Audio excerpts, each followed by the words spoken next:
a dream worker who specializes in the analysis of women's dreams to promote transformative personal growth and enlightenment. Founder of Women's Dream Analysis, the Women's Dream Enlightenment podcast, and the Women's Dream Collective, she is an intuitive, introverted mystic and author. After being diagnosed with 3 chronic illnesses, she experienced a spiritual awakening, and she now works with women all over the world, offering dream interpretation, transformative journeys, and enlightened guidance. She lives in Idaho in America with her rock star husband and her 2 cats. Hello, Megan. Welcome to Heart-Led Changemakers. Hi, Maryanne. Thank you for having me. I'm so excited to have you on the show today. My the first thing that I want to talk about was when we first connected, I noticed that you had a background in publishing and marketing, and I've got a background in marketing as well. But I know that the chronic illness led to this path that you're on now. And I'm interested to know, was the transition from publishing and marketing into this kind of work a challenge for you? I think it was part of it had always had its underpinnings. And the way I want to explain that is that I had owned a digital firm with my husband for many, many years, over 20 years. And a lot of our clients were inclined, if you will, to be, you could categorize them as heart-led change makers. Not all of them, but there was that underpinning.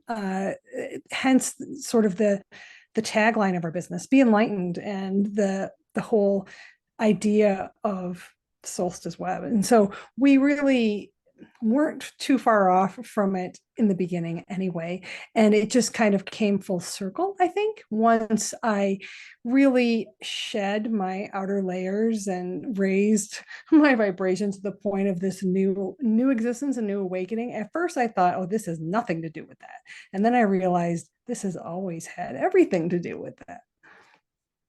Did you find that there was a lot of deconditioning that needed to happen as part of that process? Definitely the deconditioning of the imposter syndrome, which I had twofold, right? Because I felt very confident about myself in that career role and in that industry. But where I didn't feel confident was myself as an author and myself as a dream worker. And you can't compare those 2 paths with the previous path that I took. There isn't necessarily a clear academic path for that type of thing. And even certifications are sort of just, it's a murky territory, right? And so when you step into something, when you step into authenticity and what you really feel your soul is aligned with, there isn't a stamp or a certificate for that. And that's the unlearning that has to take place.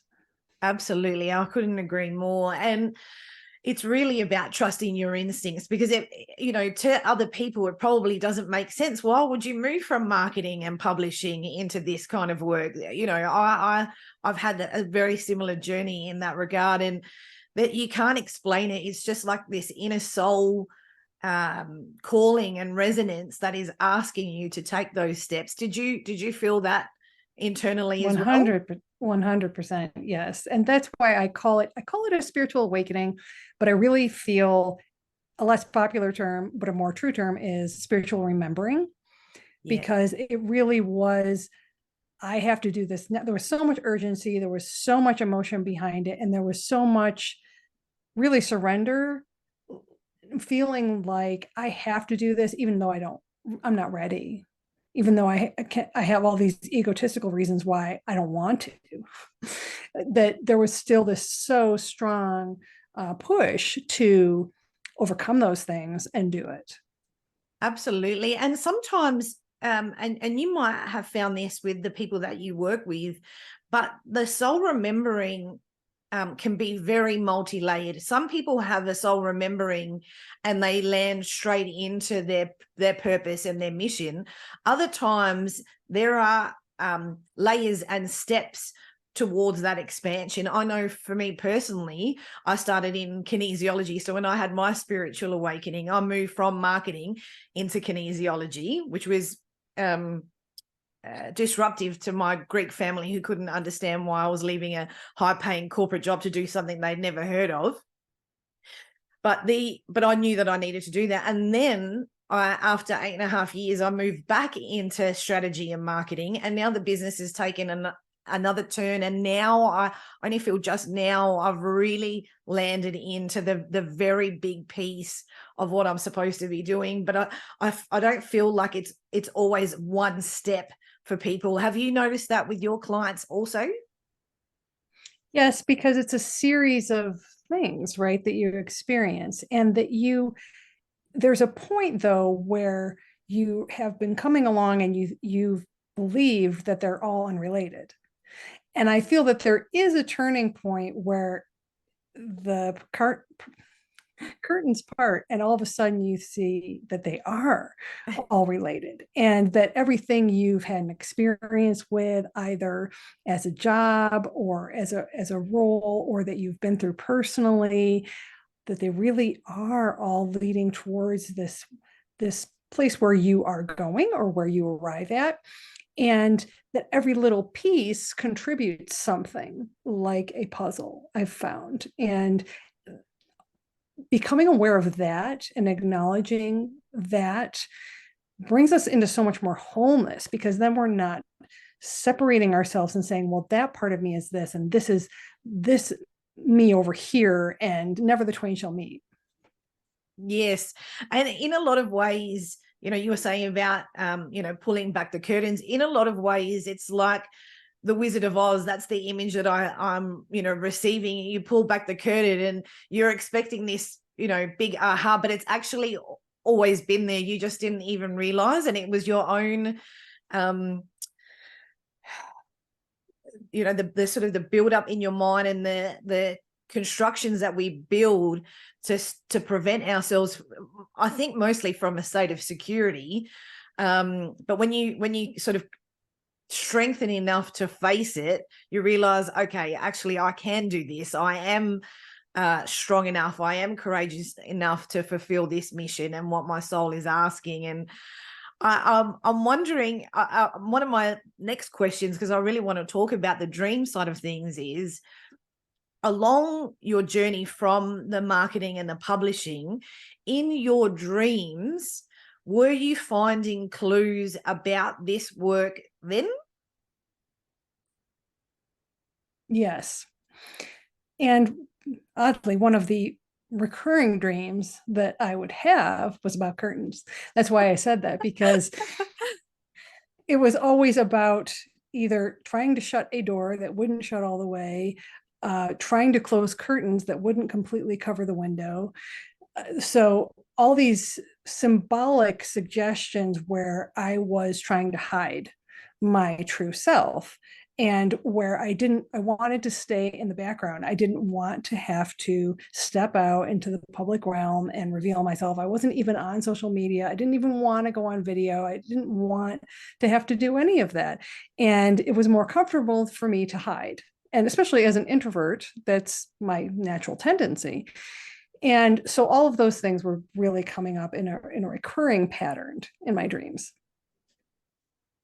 Well, I think the curtain symbolism is an obvious one, and again, that's what I was referencing before. I think it's for your nervous system is asking for a sense of security. Your muscles, your fascia holds that remembrance of different traumas, even from when you were a kid, and it's actively just trying to protect you, but that's not what's real.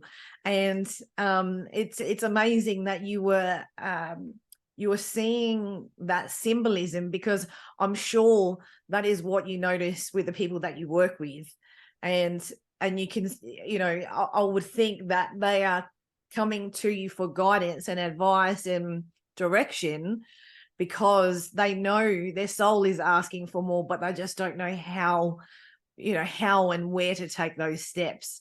And I'm sure that you're a really good guide for them in that way. Absolutely. The dreams reveal so much to us that we don't really want to acknowledge. So dreams don't tell us something that we don't know. And a lot of people think they do. So they think, oh, well, I know what that means. And then they don't take it any further. And when you really do the dream work, you realize, oh, why didn't I see that? Of course it's that. And you start to have to face what your subconscious is telling you. And that allows for so much more rapid personal growth than if you're not paying attention. For sure. So how does dream analysis actually work? The way that I approach it is my own combination from all the different research and experiences and combinations of different approaches that I have dabbled with and then evolved into my own method. And the way I view it is that dream analysis is really, I call it the ultimate in women's self-care, because I feel that it is a very crucial part of reflection as well as introspection and growth. I feel like dreams are really a doorway and a portal for us. It's a very strong modality, like any other healing modality, but it's available to all of us because we dream every night, even if we think we don't. And so the analysis to me is, it's much like interpretation, except I try to honor the dreamer's experience. And in doing so, I try to draw out from them their own personal associations rather than acting like a dream dictionary and saying, well, you dreamed of this, and that always means this. And so here's your meaning. I try to have it be more of a collaborative and personalized approach where I ask a series of questions. And in doing so, I help you unearth those subconscious blocks and messages and baggage that's coming with all of the symbolism that's in the story of your dream. So I look at the dream really as a story. And in that story, there are messages and lessons for everyone to learn. Yes. Given that we're all connected as a collective, everyone's connected, everything is connected, do you find there are common themes, like, depending on what's happening in the world or even astrologically, are you noticing particular patterns as a collective, or is it a bit more random? There are patterns in all of nature, right? So there are patterns energetically, but I think the importance is in the difference.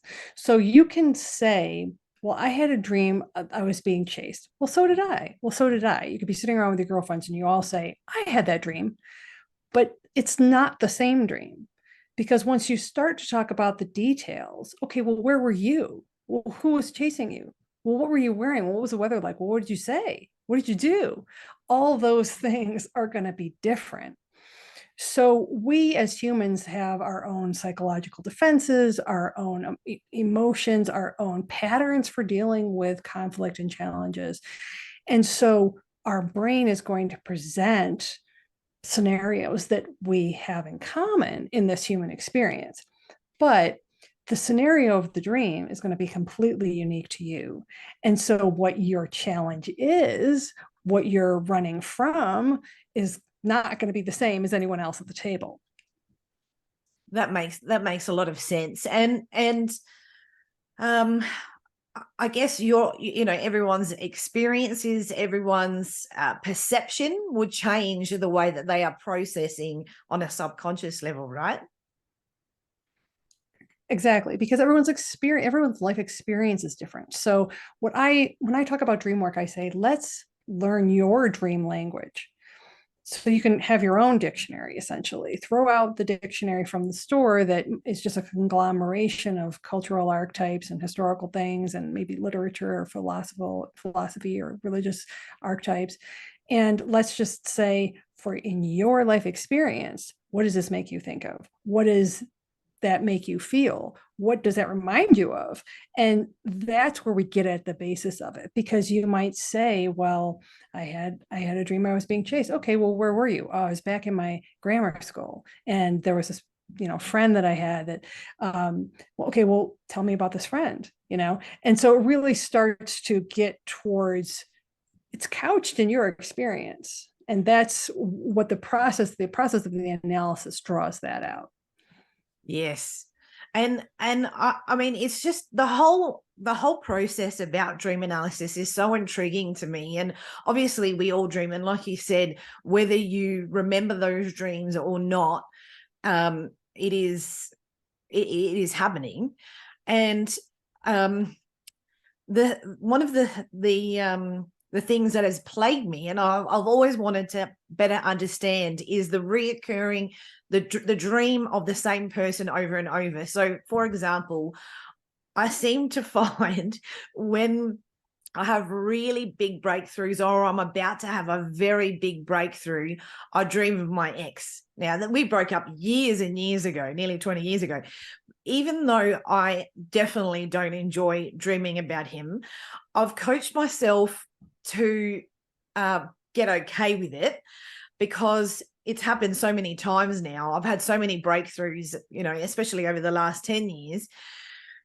So it's easier for me to get on with my day. But do you find that that's common, that's symbolism, a symbolism, whether it's an ex-partner or, a family member or, something else, that there's like an anchor in somebody's subconscious that helps them make that association that there's a breakthrough coming, or that it means something specific?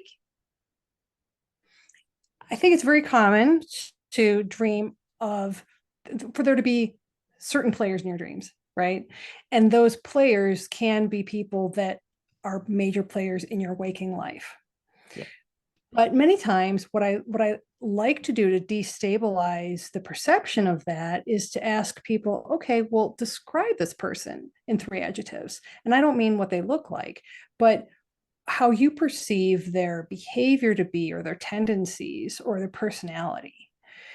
And sometimes what bothers us most about someone else is something that is actually an issue with ourselves that we're not addressing. And so when other people show up in the dream, sometimes they are just metaphorical representations of that aspect, especially if it's someone that you might have had issue with and conflict with. And so it's saying, okay, how would you describe this person? And if you were to say, well, they're, for example, very pessimistic, or they're very confrontational, or they're very negative. Okay, well, what is it? What's the rest of the setting? What's the rest of the scenario, the landscape, everything that's happening? And then is there something in your waking life that you're being confrontational and negative about that you're not realizing? And that person is basically just there to represent that aspect to you, because that's how you feel about them, right? So that's your personal association coming through. And that goes for whether it's a person or a place or an object or an animal, so many things. So I try to destabilize, like I said, the interpretation of that by saying, let's look at it at a metaphorical level. And so that you're not feeling so uncomfortable and so weird about that recurring scenario, because many times when we have recurring dreams, they are meant to draw our attention to something we are just not getting yet. So our subconscious is going to keep rejiggering it and reframing it and redoing it in different stories until we get it. Once we get it and we do something about it, then that recurring dream is going to go away. Yeah, so that might be makes so much sense. Yeah. It's refreshing to hear that, because initially, like post breakup, in the early days, those dreams used to be quite traumatic. He wasn't very nice in those dreams. I'd be disrupted the whole day. It was, and it would even take sometimes a couple of days to get back over, because I didn't want him to be there, and that was my quiet peace time. But as the years have progressed and the more work I've done, the more self-awareness I have, the more healing that's happened, the more I've strengthened, the more I've aligned with my mission, that has completely dissipated. So it makes sense what you're saying, because you're facing the aspects of you that you know, you may have been ignoring. And so that's quite comforting, actually. It's something that I've always wanted to know. So thank you. That's awesome. You're welcome. Yes. Yeah. And so what about strangers that you've never met? Who are these random people that come in? Well, again, you can take that same stance with strangers.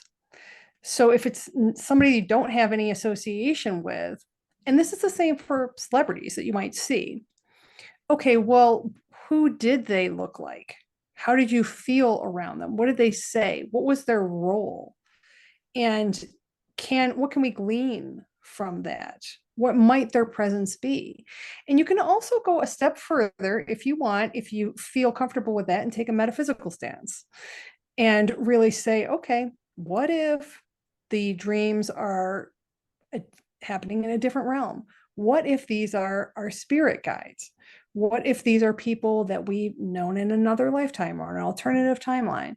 All of that is possible when you, again, destabilize your perception of your existence and your reality. And so I like to that's why I call myself a mystic, because I like to go beyond the traditional psychology approaches of Freud and Jung and so on, and say, okay, yes, that's true, but there's a lot more going on. And what if all of this is true too? And we can't prove that that's not true.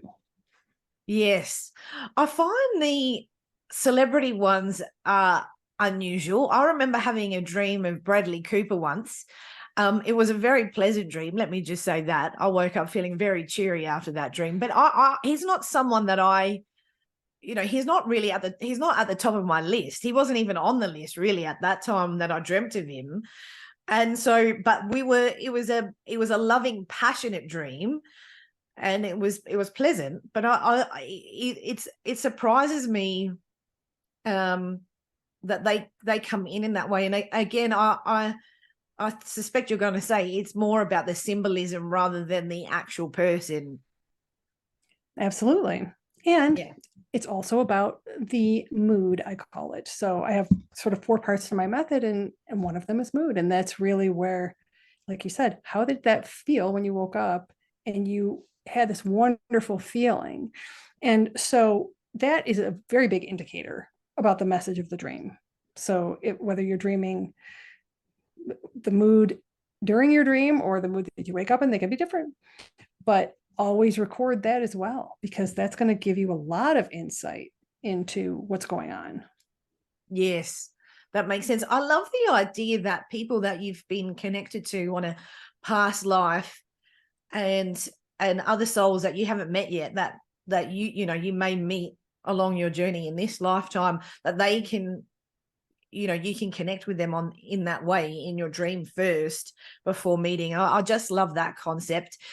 Have you seen much of that with your clients?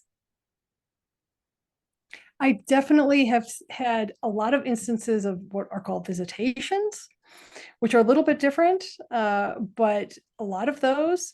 And there's no way for us to know, right, if the other random people that are in my clients' dreams, whether they did know them or not, we don't know. But we can say that possibly they were, and we can say that possibly they have a role to play, especially if they appear more than once. And so that can very much lead down the spirit guide path, I would say. But it's really up to the dreamer. And so it's just guiding them on that path is my role, rather than putting a label on something and saying, well, it's definitely this. But so many people also have visitations from loved ones that have passed on and receive messages and things like that. And those are so vivid and so real and so powerful that if you've ever experienced one of those, you're a true believer, and you're not, and no one's going to be able to dissuade you, because the experience is so powerful. And I've had those, of course, and it's led me to believe that we are always, of course, surrounded by spirits. I feel that we are spirits having a human experience versus the other way around, and we just can't see them. And I feel that when we dream, it really allows us to go into a different brainwave state, a different state of existence, thereby, that can allow us to become more closer in contact with other spiritual beings that we just can't see in our waking life. Absolutely. They're my most favorite dreams, when you dream of loved ones who have passed. Only late last year, I dreamt of my dad's mum. She came into my dream to tell me that I needed to make my dad 2 different types of biscuits, and woke me up with the smell of basil, which she used to grow. Like, that was my association with her. She used to grow basil. So when you would walk in through the gate to her house, that's all you could smell. And so it was very vivid and very strong. And so I didn't say anything to him. I made him these biscuits and took them to him. And I said, your mum came to visit me in my dream. She demanded that I make, and it was a bit of a demand. She demanded that I make you these biscuits. And he, since then, initially, he refused to even share those biscuits with any other family member. And since then, I've made batches of those same biscuits, maybe 6 or 7 times since then.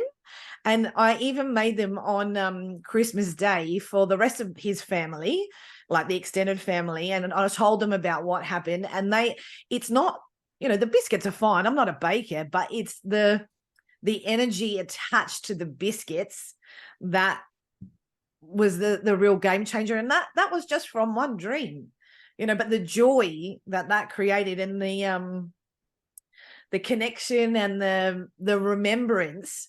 And she didn't even make those biscuits. So it was just so random that she was asking me to do it, but I followed the guidance because, I'm intuitive myself. I'm in communication with my own guides, but so this was unusual for them to communicate like that. I don't usually get communication through my dreams consciously.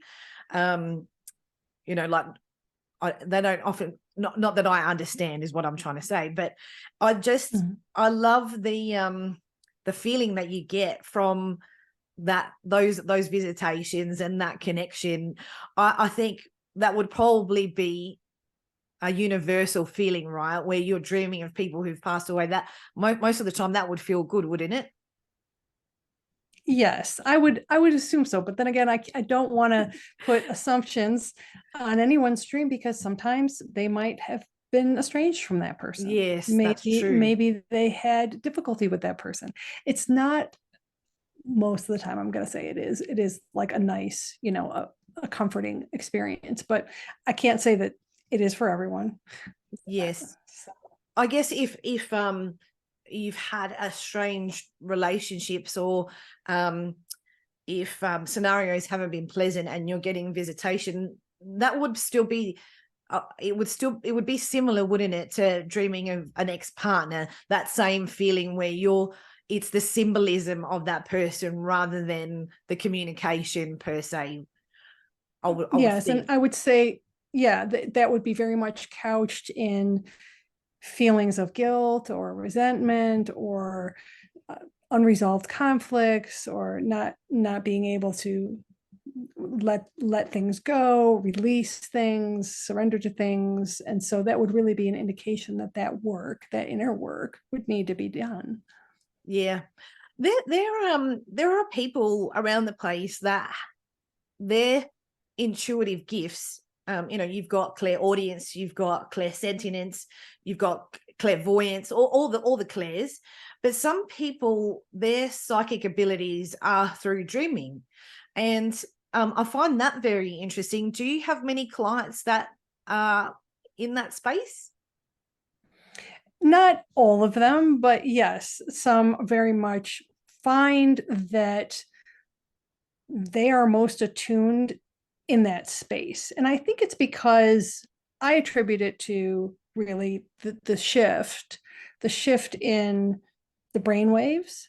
Because when we go from the beta state that we're living in to the theta state of dreaming, that's similar to the theta state of meditation. And anyone who's meditated knows that a lot of major spiritual experiences can happen in meditation. And so I think when we silence the mind, and we allow, and however we get to that space, whether it's meditation or whether it's dreams, many times our daily life is just too noisy and too busy. And that's why we're not listening and able to let it in that waking beta state. But there's so much more available to us in those other brainwave states.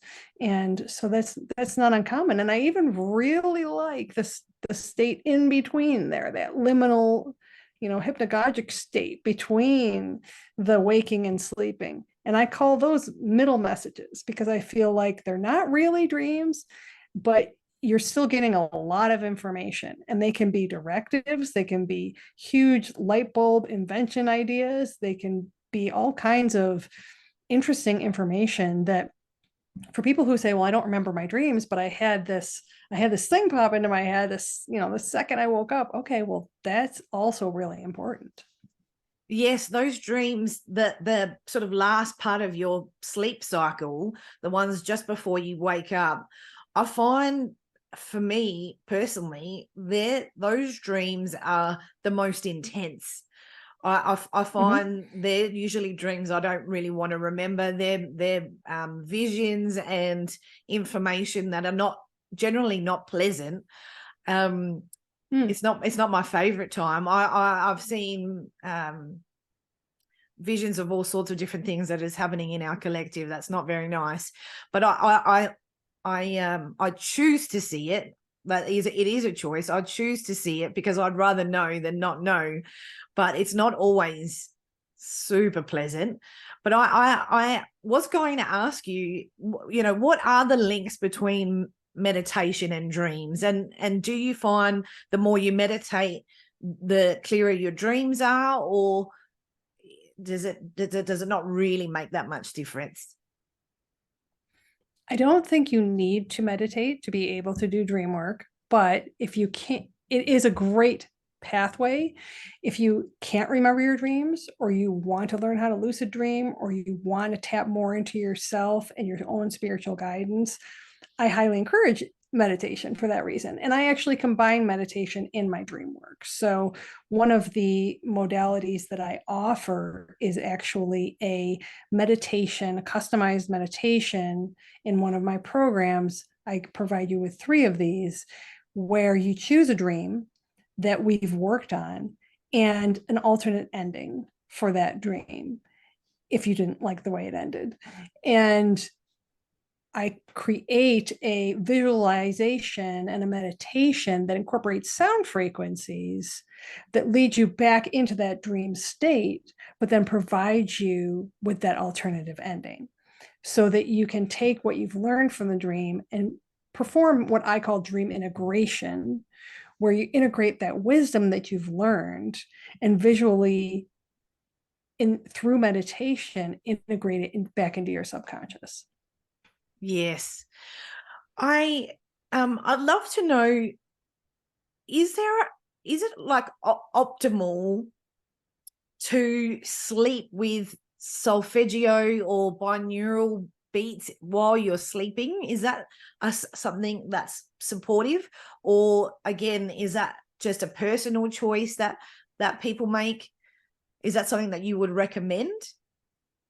I do recommend solfeggio frequencies specifically for dream integration practice, but it doesn't have to be while you're sleeping. So you can listen to it whenever you want. You can listen to it while you're working, while you're meditating, while you're sleeping, because you don't have to effort with sound frequency. It's a vibration. So you don't have to be concentrating on it. It's going to be absorbed into your mind, body, and spirit when it's playing. And so that's the nice part about it. So it's fine if you like to listen to audio while you sleep, but you definitely don't have to but get the benefits of sound frequency and sound healing. And so maybe before you go to bed, you can do that, or any other time during the day, you can do that if you don't want it to disrupt your sleep. Some people sleep better with music, and some people it keeps them up. So yes, I love sleeping with the solfeggio, but my Google Home they start to crackle after a while, and it wakes me up out of my slumber, which is annoying, but it is very good. But during the day, while I'm working throughout the whole house, I've got all of that music up and downstairs. I've got that just blasting through the house while I'm working, and it's just the frequency in the house is just so amazing. It's very, very good for you. So is there particular clues or things that we should typically look out for, sort of standard things, while, after we've been dreaming? Are there clues and different things that we should be mindful of that would be helpful for our audience? So when I go through my dream sessions, I have what I call the dream mirror method, and it's basically 4 steps. The first step is really easy. It's memory. And so it's just keeping a dream journal and making it a regular practice to write down your dream as soon as you wake up. And you can write it down, you can speak it into your phone, whatever works for you, as to record it. And then I also ask that you give your dream a title, as if it were a story. It doesn't have to be a long title, just a couple words. But if you were going to sum it up, what that would be. And then second step is mood. And so like we discussed, I would like you to write down how you felt. If you can remember all 3, write down how you felt when you went to bed, how you felt during your dream, and then when you woke up.